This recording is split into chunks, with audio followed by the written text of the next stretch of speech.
every food forest, ideally, would be reproducing plants at a very high level, and so much that when a new community forms, they would actually be able to offer a whole bunch of plants to that community, because most places are not really rich food forests. It takes years to develop, but we can speed that up if we can fill it really quickly with plants.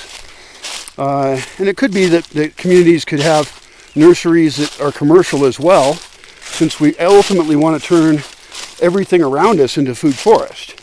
I would like most of the world to be food forest in whatever way is possible within that climate.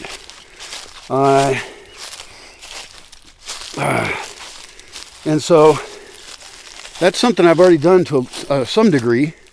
I have a plant propagation area, but it's a small percentage of what I want it to be. I want it to be 10 to 20 times bigger, because I haven't even filled up my own land with as much stuff as I want.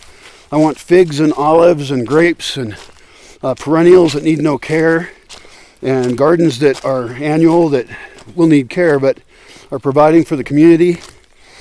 I do have to figure out, along those lines, the tragedy of the commons, because people have to have a motivation to create things, and if you just have a community garden, it will probably be messed up. You can study that from Jamestown.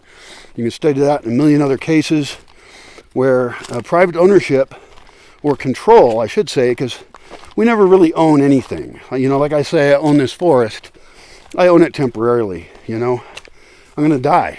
So in response to the guy who asked me, well, how much of your land would you be willing to turn over to a community? Well, 100%. I'm going to be dead anyway.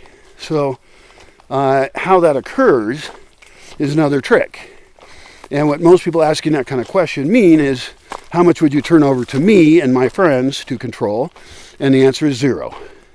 So somewhere between 0 and 100.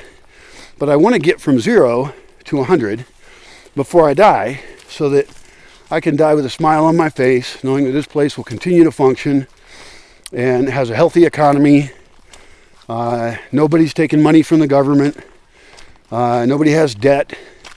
Everybody is living a really comfortable, healthy life, and we're, having kids that grow up, and maybe they'll leave, or maybe they'll go on to create their own community.